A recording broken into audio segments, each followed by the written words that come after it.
Good morning, girls. My name is Rajeswari. I am working as a lecturer in chemistry in Sir CRR College for Women, Eluru. Today, in this video, we discuss about the complex formation in D block elements.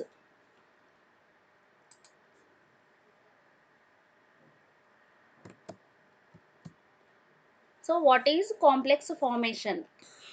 In detail ga chuddam. So first, introduction. The cations of transition metals have a great tendency to form complexes with several molecules or ions. These molecules or ions are called ligands. Transition metal cations తీసుకున్నప్పుడు వాటికి great tendency ఉంటుంది. ఏంటి అంటే కాంప్లెక్సెస్ని form చేసే tendency with several molecules or ions. ఆ several molecules or ions ఏవైతే ఉన్నాయో వాటిని ఏమంటున్నాము, లైగెండ్స్ అంటున్నాం. So what is ligand? Ligand is a molecule or ion which is capable of donating a pair of electrons to the metal ion. So next, factors of formation of complexes. So కాంప్లెక్స్ని form చేయడానికి ఏ ఏ factors మనకి involve అవుతున్నాయో చూద్దాం. First one వచ్చి the cations are relatively very small in size and have high effective nuclear charge. Thus they have a high positive charge density which facilitates the acceptance of lone pair of electrons from other molecules or ions. So first ఏంటి ఇక్కడ అంటే cations. Cations అనేవి ఎలా ఉంటాయి అంటే very small in size and have high effective nuclear charge. So చాలా తక్కువ small సైజ్లో, ఇంకా దాని మీద ఉండే ఎఫెక్టివ్ న్యూక్లియర్ చార్జ్ అనేది చాలా ఎక్కువగా ఉండటం వల్ల అది రిజల్ట్ చేసే పాజిటివ్ ఛార్జ్ డెన్సిటీ అనేది ఎలా ఉంటుంది, చాలా హై పాజిటివ్ ఛార్జ్ డెన్సిటీని ఎగ్జిబిట్ చేస్తాయి. సో అలా మనకి ఉన్న క్యాటయాను హై పాజిటివ్ ఛార్జ్ డెన్సిటీని ఎగ్జిబిట్ చేయడం వల్ల ఏమవుతుంది అంటే ఈజీగా లోన్ పెయిర్ ఆఫ్ ఎలక్ట్రాన్స్ని యాక్సెప్ట్ చేస్తాయి from other molecules or ions. ఈ మాలిక్యూల్స్ ఆర్ అయాన్స్ని మనం ఏమంటున్నామంటే లైగెండ్స్. లైగెండ్స్ నుంచి ఈజీగా లోన్ పెయిర్ ఆఫ్ ఎలక్ట్రాన్స్ని యాక్సెప్ట్ చేయగలుగుతాయి. సెకండ్ వన్ ఏంటి అంటే the transition metal cations have vacant d orbitals which are of appropriate energy to accept lone pair of electrons from ligands. So second ఏంటి అంటే transition metal cations తీసుకున్నప్పుడు వాటికి vacant D orbitals ఉంటాయి. So ఆ vacant D orbitals ఉండటం వల్ల ఏమవుతుంది అంటే మళ్ళీ అవి ఈజీగా లోన్ పెయిర్ ఆఫ్ ఎలక్ట్రాన్స్ని యాక్సెప్ట్ చేస్తాయి ఫ్రమ్ లైగెండ్స్ నుంచి. So these are the two factors. ఏంటవి అంటే cations high positive charge density ఉండడం వల్ల ఈజీగా లోన్ పెయిర్ ఆఫ్ ఎలక్ట్రాన్స్ని యాక్సెప్ట్ చేస్తున్నాయి ఫ్రమ్ లైగెండ్స్ నుంచి. సెకండ్ వన్ ఏంటి అంటే transition metal క్యాటయాన్స్కి vacant D orbitals ఉండటం వల్ల ఏమవుతుంది, మళ్ళీ ఈజీగా లోన్ పెయిర్ ఆఫ్ ఎలక్ట్రాన్స్ని యాక్సెప్ట్ చేయగలుగుతాయి ఫ్రమ్ లైగెండ్స్ నుంచి. ఈ టూ రీజన్స్ వల్ల మనకి ట్రాన్సిషన్ మెటల్ అయాన్స్ అనేవి కాంప్లెక్సెస్ని ఈజీగా ఫామ్ చేస్తున్నాయి. So few points to note. The bonds involved in the formation of complexes are coordinate. Hence, the complexes are termed as coordinate complexes.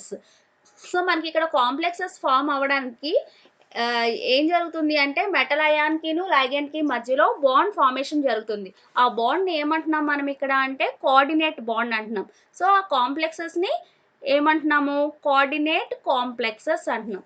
So ఇక్కడ complexes ఎలా form అవుతాయంటే metal plus ligand gives rise to metal ligand complex.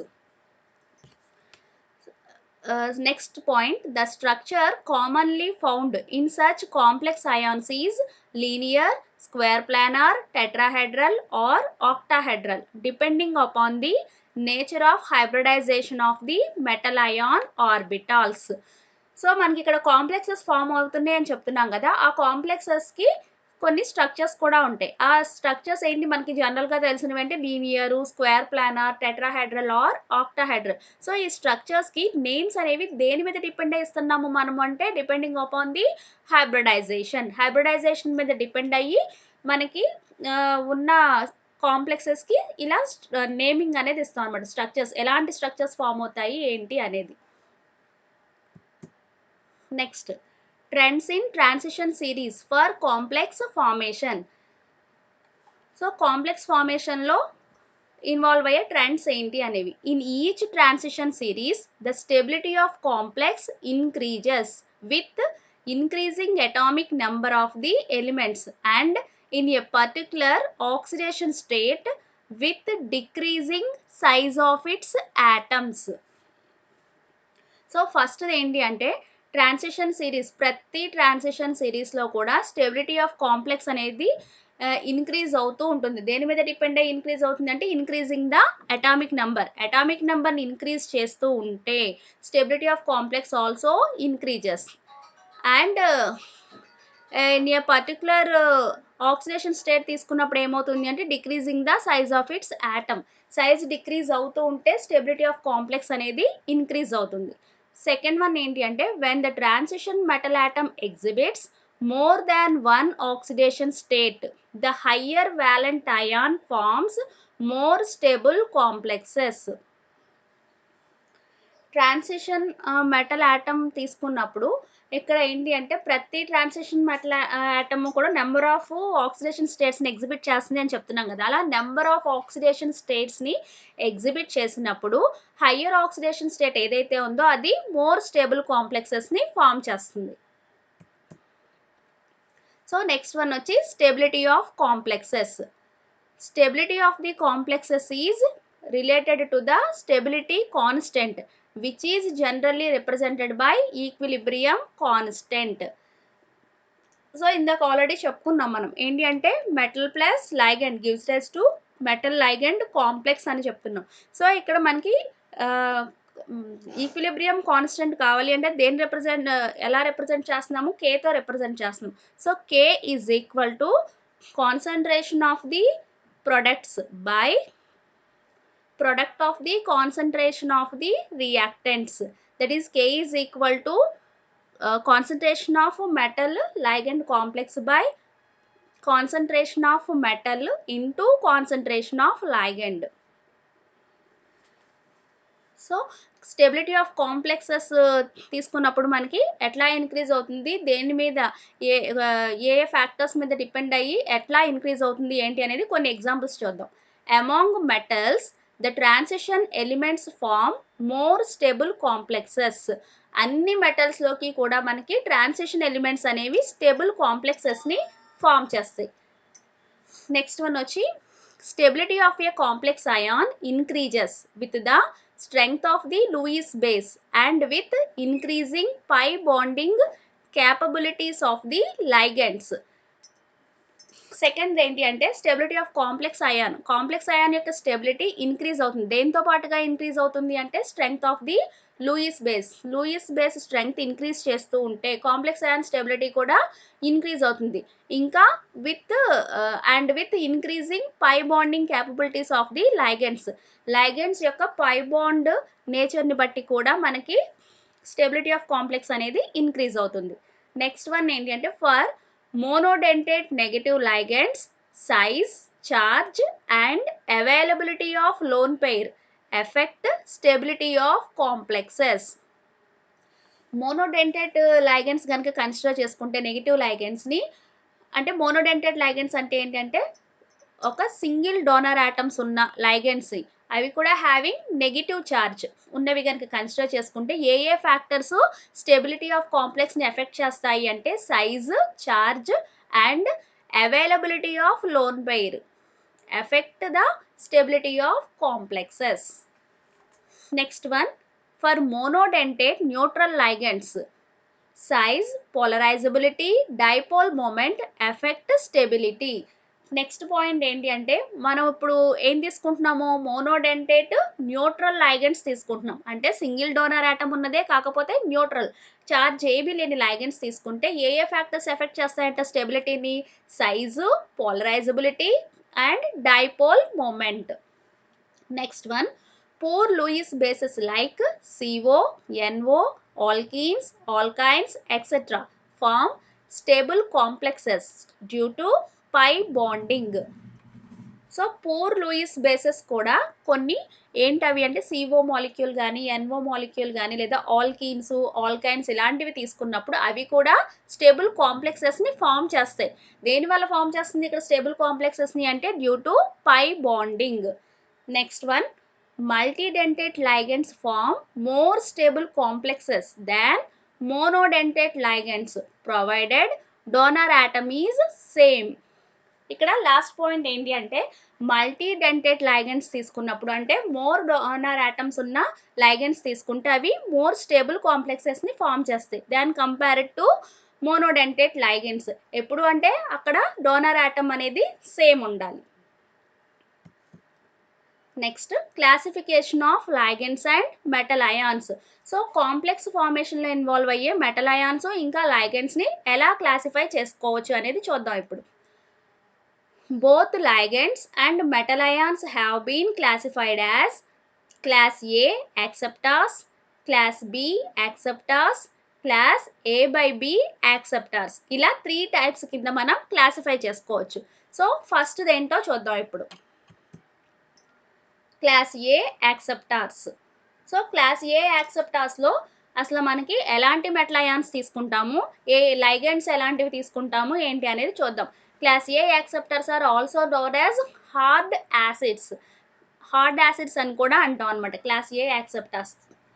So దీంట్లో ఏంటంటే some metal ions form their most stable complexes with ligands in which the donor atoms are nitrogen, oxygen, fluorine. These metal ions include ions from group 1 and group 2 elements. First half of transition elements, the lanthanides, actinides and p block elements except for the heavier members. These are also called as hard acids.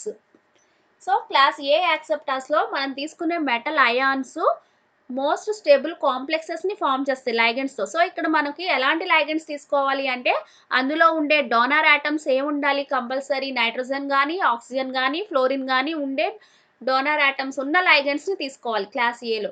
మరి metal ions ఎక్కడి నుంచి తీసుకుంటున్నాము అంటే group 1 elements కానీ group 2 elements కానీ. ఇంకా ఏం తీసుకోవచ్చు, ట్రాన్సిషన్ ఎలిమెంట్స్లో ఫస్ట్ హాఫ్ అంటే ప్రతి ట్రాన్సిషన్ సిరీస్లో కూడా first half of the members includes the class A acceptors. ఇంకా ఏంటి అంటే లాంథనైడ్స్, యాక్టినైడ్స్, పీ బ్లాక్ ఎలిమెంట్స్ కూడా తీసుకోవచ్చు. పీ బ్లాక్ ఎలిమెంట్స్లో ఏంటి తీసుకునేవి అంటే except for the heavier members, అంటే హెవియర్ ఎలిమెంట్స్ కాకుండా రిమైనింగ్ ఎలిమెంట్స్ అన్నీ కూడా క్లాస్ A యాక్సెప్టార్స్లోకి వస్తాయి. వీటికి ఇంకొక పేరు ఏమని చెప్తున్నాము, hard acids. Next second one, class B acceptors. So ఈ క్లాస్ B యాక్సెప్టార్స్లో ఎలాంటి మెటల్ అయాన్స్ తీసుకుంటాము ఏంటి అనేది చూద్దాం ఇప్పుడు. Some metals like rhodium, iridium, palladium, platinum, silver, gold and mercury form their most stable complexes with the heavier elements of groups 15, 16 and 17 such as phosphorus, sulfur, chlorine, etc. These are also called as soft acids. So class B యాక్సెప్టార్స్కి ఇంకొక పేరు ఏం చెప్పచ్చు, soft acids అని చెప్పచ్చు. So ఇందులో involve అయ్యే metals ఏమేమి ఉంటాయి అంటే rhodium, iridium, palladium, platinum, silver, gold and mercury. So మరి ఇక్కడ తీసుకునే లైగెండ్ ఆటమ్స్ ఏంటి అంటే group 15 element like phosphorus, group 16 like sulphur, group 17 వచ్చి క్లోరిన్. ఇలాంటి వాటితోటి ఈ పైన మనం చెప్పిన మెటల్స్ మోస్ట్ స్టేబుల్ కాంప్లెక్సెస్ని ఫామ్ చేస్తాయి. దీనికి ఇంకొక పేరు వచ్చి soft acids. And last one, class A by B acceptors. వీటికి ఇంకొక పేరు ఏంటి అంటే బార్డర్ లైన్ మెటల్స్ అనేసి అంటాం అనమాట. సో దీంట్లో ఏమున్నాయో చూద్దాం, ఎలాంటి మెటల్ అయాన్స్ లైగెండ్స్ తీసుకోవాలి ఏంటి అనేది. So the borderline metals are called as class A by B acceptors, that is the rest of the transition metals and the heaviest elements in the P block. These form complexes with both types of donors and are in intermediate in nature. So ఇక్కడ తీసుకునే metals అనేవి ఎలాంటి metal ions తీసుకుంటున్నాము అంటే మనము class ఏలో first half of the transition metals తీసుకున్నాం. So ఆ ఫస్ట్ హాఫ్ కాకుండా సెకండ్ హాఫ్ అనమాట. ఆ rest of the transition elements వచ్చేసరికి మనకి ఇక్కడ థర్డ్ టైప్‌లోకి వస్తాయి. ఇంకా ఏంటి ఆ పీ బ్లాక్‌లో హెవియర్ మెంబర్స్‌ని అక్కడ వదిలేసాం. ఆ హెవియర్ ఎలిమెంట్స్ అన్నీ కూడా మనకి ఇక్కడ third type that is class A by B యాక్సెప్టార్స్‌లోకి వస్తాయి. ఇంక మరి ఇక్కడ లైగండ్స్ ఎక్కడి నుంచి తీసుకుంటున్నాము అంటే బోత్ టైప్స్‌లోను క్లాస్ ఏలో ఉన్నవి అలాగే క్లాస్ బిలో ఉన్న డోనర్ ఆటమ్స్ ఏవైనా సరే తీసుకోవచ్చు ఇక్కడ కాంప్లెక్సెస్‌ని ఫార్మ్ చేయడానికి. కాబట్టి వీటి నేచర్ ఎలా ఉంటుంది అంటే ఇంటర్మీడియట్ నేచర్ ఉంటుంది. In between the class A acceptors and class B acceptors. Okay. Here are the reference books. So, ఇక్కడ మనకి ఇక్కడితోటి కాంప్లెక్స్ ఫార్మేషన్ అయిపోతుంది. Complex formation is the last topic in the D block elements. ఈ lesson కూడా ఇక్కడికి మనకి complete అయిపోయింది. Okay. So, next వీడియోలో మనం నెక్స్ట్ లెసన్ గురించి డిస్కస్ చేసుకుందాం. Thank you.